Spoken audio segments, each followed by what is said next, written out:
Greetings. Welcome to the Developing Dad podcast, where we bring the Bible to bear on culture, education, and the family. Like, comment, subscribe, support. Let's get started. All right. So, what are we going to talk about today? Let's get straight into it. We're going to talk about Sexyy Red, right? She throws an impromptu show after being denied the high school gig that she was scheduled for. I'm going to talk a little bit about this from the perspective of Christian parents and educators. We're going to ask them some questions, okay? And then hopefully we'll get to the bottom of this, right? We'll ask a really important question at the end. But you can see here, this is how Sexyy Red promotes herself, money.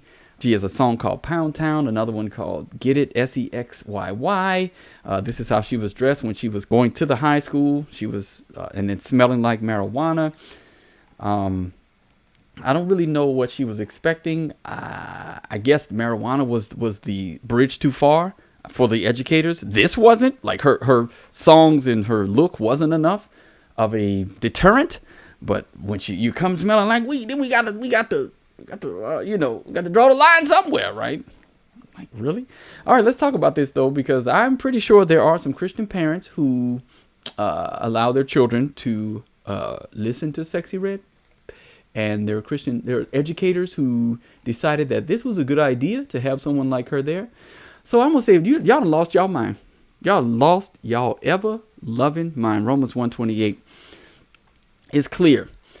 And since they did not see fit to acknowledge God. Now, yeah, you can acknowledge God with your lips, right? But your heart can be far from him. Oh, God, this, God, right? God gave me this money. God made her success. God. Ultimately, this is all you're about. I just want some money. You just want some money. That's all it is. God gave them up to a debased mind. That means a mind that's reprobate, that's not thinking clearly. All right, that's been given over. And it says to do what ought not to be done. They were filled with all manner of unrighteousness, evil, covetousness, malice. They were full of envy, murder, strife, deceit, maliciousness. They're gossips, slanderers, haters of God, insolent, haughty, boastful, disobedient to parents, foolish, faithless, heartless, rootless. Though they know God's righteous decree that those who practice such things deserve to die, they not only do them, but give approval to those who practice them. So if you're not doing the stuff that Sexyy Red is doing, but you're approving of it, you fall into this category too. You have lost your ever loving mind. If you would look at her degenerate behavior and think, this is a good thing for children to emulate. Let's have her come and be a role model and do a show. That's a great idea. Great idea. No, you lost your mind. And you deserve the same thing that Sexyy Red does. That's biblical right there. All right, so let's keep going. After y'all lost y'all ever-loving mind, y'all forgotten, this is in the same book, you forgotten who needs to be shown honor. Pay to all what is owed to them, taxes to whom taxes are owed, revenue to whom revenue is owed, respect to whom respect is owed, honor to whom honor is owed. Sexyy Red does not need to be honored. She is not a role model. Yes, she needs to be respected as an image bearer of God, but because of her actions, she does not deserve honor. She is performing dishonorable deeds on camera. This is her lifestyle. We don't show her honor. We don't show her honor by putting her in front of kids as someone to emulate. We've lost it. If you think that she's the type of person that needs to be honored, and I know why. This is the reason why we have become lovers of money. 1 Timothy 6, verses 9 through 10. But those who desire to be rich fall into temptation, into a snare, into many senseless and harmful desires that plunge people into ruin and destruction. For the love of money is a root of all kinds of evils. It is through this craving that some have wandered away from the faith and pierced themselves with many pangs. Why? We are all right with Sexyy Red. Why? Because she has money, and because we think that getting money by any means necessary is a good thing. That's because we are lovers of money. If you can excuse Sexyy Red's behavior because she's rich and because, well, she got the bag. That's it. That's all you want. You prove it. I just want some money. That's all. You just want some money. And that's all you're about. And you love money more than you love Christ. You should never excuse Sexyy Red type behavior. I don't know who the other little rappers are where they're basically minstrel 304s. So if you're excusing that type of behavior, if you're allowing your children, Christian parent, if you're allowing your child to listen to this type of music, you're proving that you don't understand and you don't see fit to acknowledge God in any real shape, form, or fashion. It's time to take the devices, whatever it takes. Our children are that important. We've been called to bring them up in the nurture and paideia of the Lord, the full enculturation. I say this all the time, the full enculturation into the norms and values of the Christian society. That's what fathers are called to do. We are not called to dabble in a little worldliness, give our children a little bit of worldliness along with a little bit of Jesus and see what wins out.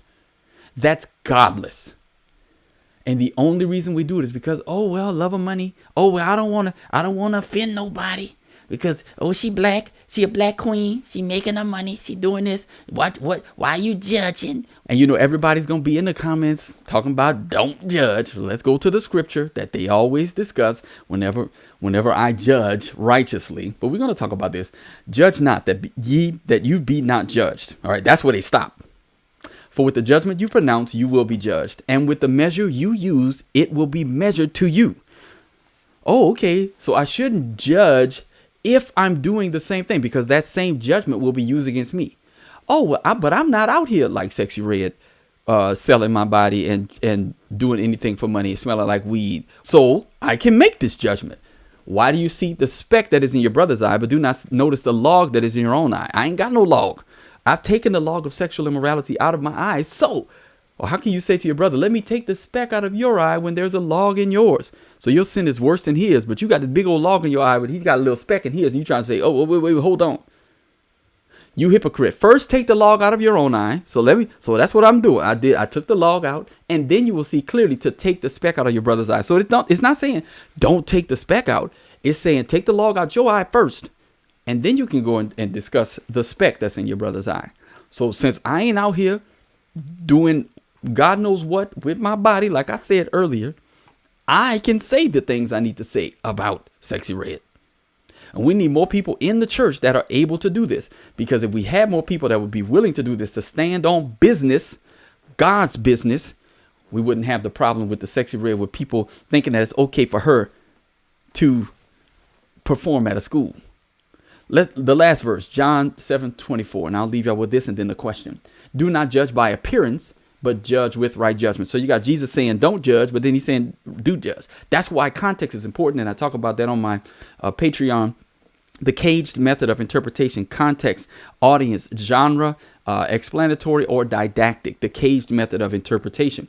So we need to understand that Jesus does not contradict himself. He's telling us to judge, but we need to do it in such a way that is not hypocritical. All right. Now I have the question. Dun, dun, dun. All right. Whose are you?